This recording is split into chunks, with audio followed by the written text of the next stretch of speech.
ayudantía veremos bonos avanzados, en particular este bono de Cencosud. Entonces, la primera pregunta nos dicen realizar la tabla de amortización del bono a una tasa de colocación para los primeros 5 años. Entonces, lo primero que tenemos que hacer es encontrar el valor del cupón.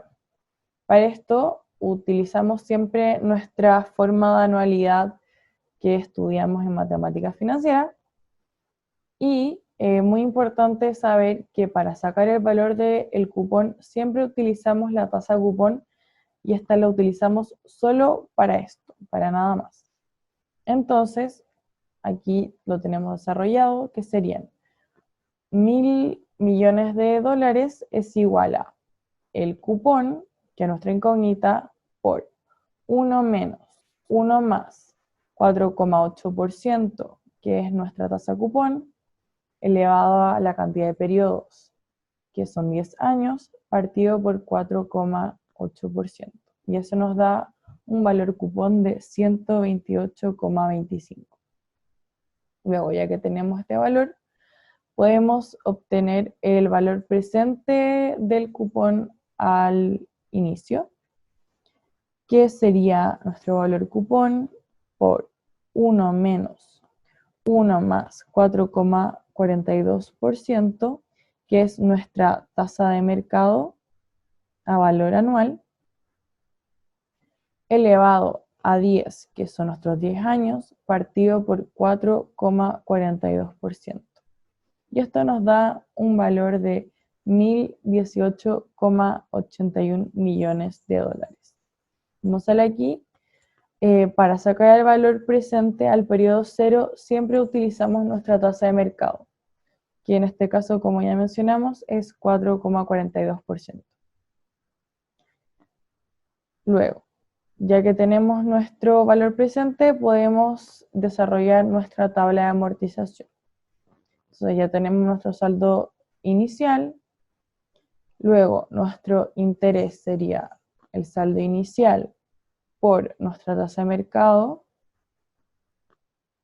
luego el valor del cupón es el que sacamos anteriormente, 128,25, la amortización, que es el cupón menos los intereses, y el saldo final, que sería el saldo inicial menos la amortización. Luego, nuestro saldo inicial en el periodo 2 es el mismo que el saldo final en el periodo 1. Luego, los intereses, que sería saldo inicial por la misma tasa de mercado. En este caso, ahora voy a fijar el valor de la tasa de mercado. Luego el cupón es el mismo que el anterior, ya que son cupones iguales. Y también lo voy a fijar. Ahora sacamos la amortización. Y nuestro saldo final. Ahora, ya que fijamos las celdas, podemos completar nuestra tabla. Y ahí quedaría nuestra tabla de amortización para los 5 primeros años. En la pregunta B nos dice, ¿el bono se colocó sobre, bajo o a la par y por qué? Primero es importante recordar nuestras reglas de colocación de bonos. Y a partir de esto podemos ver que nuestra tasa cupón es de un 4,8% y nuestra tasa de mercado es de un 4,42%, por lo que nuestro bono se coloca sobre la par.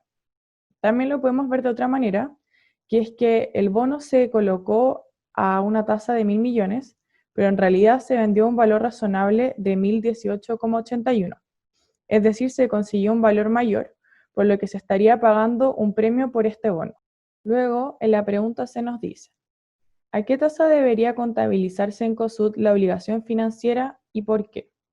Bueno, como se mencionó anteriormente, la tasa cupón solo se utiliza para obtener el valor de cupón, por lo que esta no se debería utilizar para contabilizar el bono. Entonces, Cencosud debe contabilizar el bono a la tasa de interés efectiva de la obligación, que es un 4,42%, que es la TIR inicial.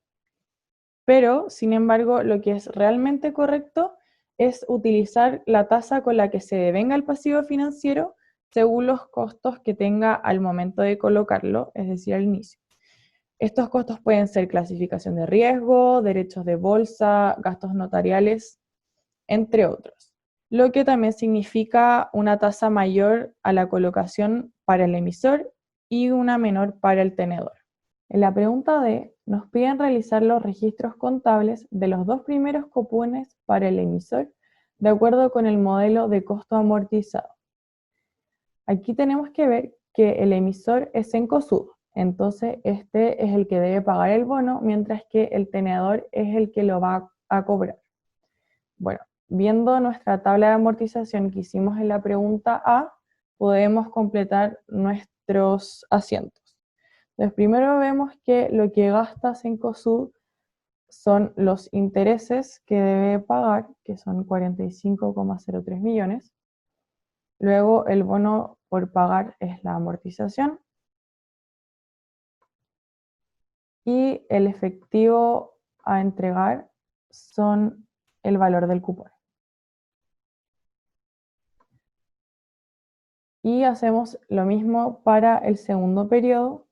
El gasto financiero nuevamente es nuestro interés. El bono por pagar, la nueva amortización. Y el efectivo vuelve a ser lo que entrega Cencosud por el cupón.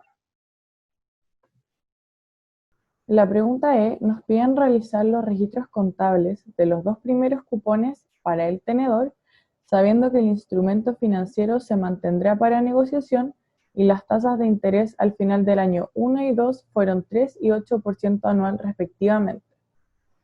Bueno, primero es importante volver a recordar los modelos de contabilización de bonos.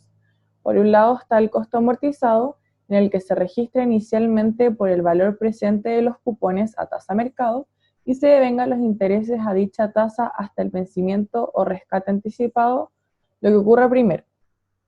Y por otro lado, el valor razonable. Se registra inicialmente por el valor presente de los cupones a tasa efectiva de colocación, pero devenga intereses a tasa distinta en cada periodo, ya que revaloriza al final del periodo. Y este efecto se reconocerá en resultados, ya sea una ganancia o pérdida por ajuste a valor razonable. Y de acuerdo a estos modelos, el emisor y el tenedor se comportan de distinta manera. El emisor, que recordemos que es la persona que vende, utiliza siempre un modelo de costo amortizado, ya que su finalidad es siempre negociar una vez y aguantar hasta el vencimiento del bono. Mientras que la finalidad del tenedor pueden ser dos. Por un lado, puede que le interese retener hasta el término el bono, es decir, una inversión de largo plazo.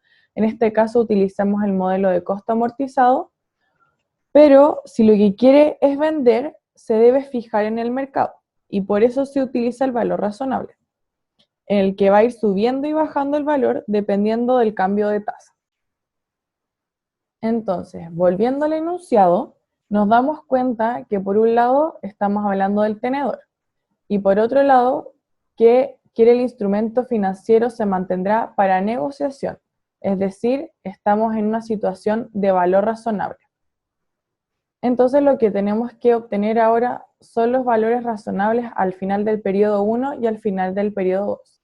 Para esto volvemos a usar nuestra fórmula de anualidad con nuestra cuota, que es de 128,25, que es la misma cuota que utilizamos anteriormente, pero ahora cambiamos a nuestra nueva tasa de emisión, que es del 3%, y como es al final del periodo 1, ya no son hasta 10 años, sino que es elevado a menos 9 años. Y esto nos da un valor razonable de 998,57. Y para el final del año 2 volvemos a utilizar una tasa distinta que es del 8% y nuevamente es nuestra cuota de 128,25 en el que usamos nuestra nueva tasa de emisión del 8% y ahora como es al final del año 2 utilizamos los 8 años en vez de los 9. Y eso sería 737,01 millones de dólares. Teniendo ya nuestros valores razonables, se hace mucho más fácil ver las variaciones a través de la tabla de amortización. Entonces, aquí tenemos los valores que obtuvimos anteriormente con nuestra tasa de mercado del 4,42%. Tenemos el mismo cupón, nuestro valor presente al periodo 1 y nuestro saldo final con la tasa de mercado. Además, aquí tengo escritos los valores razonables que obtuvimos aquí arriba para visualizar de mejor manera la variación.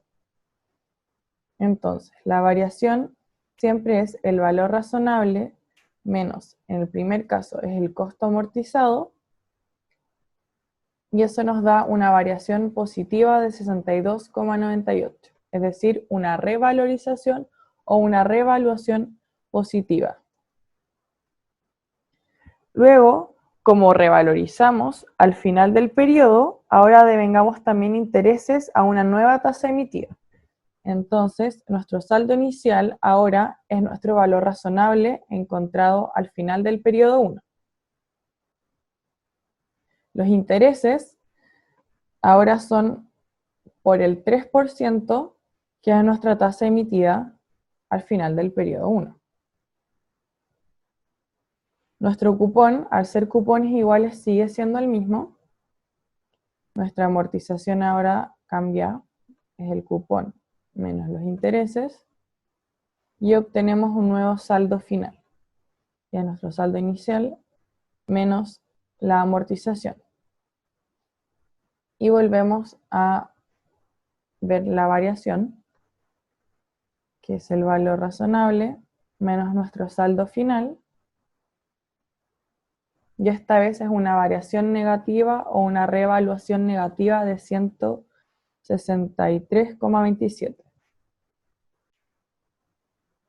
Y ya que tenemos nuestras variaciones por el ajuste a valor razonable, podemos realizar nuestros registros contables desde el tenedor.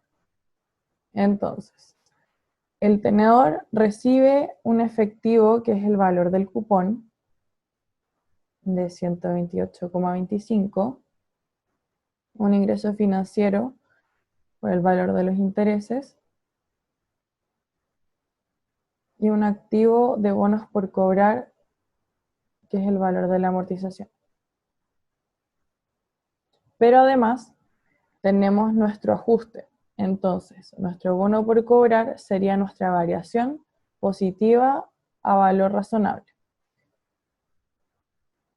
de 62,98, y una ganancia por ajuste a valor razonable, ya que es una revaluación positiva del mismo valor.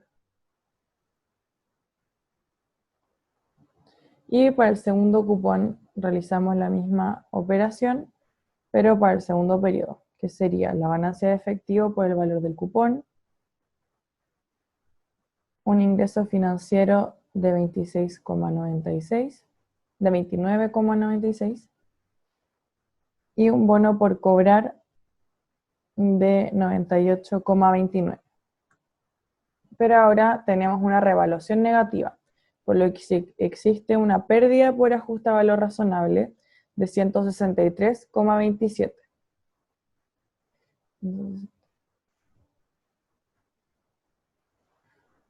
Y lo mismo en el bono por cobrar. La pregunta F dice, si los gastos de colocación del bono fueron $250.000, ¿qué efecto tendría este sobre la tasa efectiva que devengará el pasivo financiero de la compañía? ¿Y por qué? Entonces, los gastos de colocación aumentan la tasa efectiva o la TIR. Este gasto no se contabiliza directamente como un gasto al colocar el bono, ya que dado que estamos utilizando el método de interés efectivo, se considera como un mayor costo financiero, y este se va repartiendo a través del tiempo dentro de la tasa de interés del bono. Como vimos en la pregunta C, la tasa de interés efectiva va a ser más alta que la del 4,42%, que es la de mercado. Entonces podemos decir que mientras más altos sean los costos iniciales, mayor será la tasa efectiva que devengará el bono. Esto siempre mirado desde el emisor.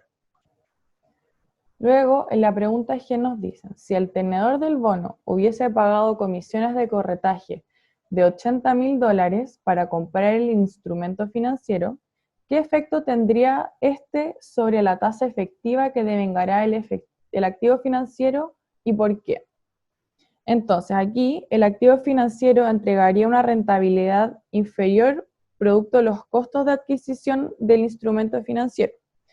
Y también se consideraría como un menor ingreso financiero que se reparte en los periodos del bono. Entonces aquí la regla sería, a mayor costo de adquisición, menor es la TIR del bono. También porque aquí lo vemos desde el tenedor y anteriormente lo veíamos desde el emisor. En la H nos dice, ¿por qué fue atractivo para Cencosud cambiar deuda por deuda en esta colocación de bonos? Y esto se debe a que Cencosud puede tener dos objetivos. El primero es para bajar su carga financiera, ya que la tasa de la deuda que se está refinanciando se encuentra en un 5,5% y un 4,88% anual, que es mayor a la tasa efectiva actual de un 4,42% que es del nuevo bono. Y por otro lado, porque los bonos que emitió anteriormente vencían en 2023, mientras que los nuevos vencen en 2027, por lo que le permite aumentar el plazo de su deuda a 10 años en vez de los 4 o 6 años anteriores. Es decir, le da mayor holgura a su caja. Y la pregunta ahí nos dicen, aparte del refinanciamiento de la deuda, ¿qué otro objetivo podría llevar a Cencosud a emitir bonos a 10 años? Y esto se debe a que Cencosud podría financiar sus proyectos de compra de activos no corrientes e inversiones para el crecimiento de la empresa.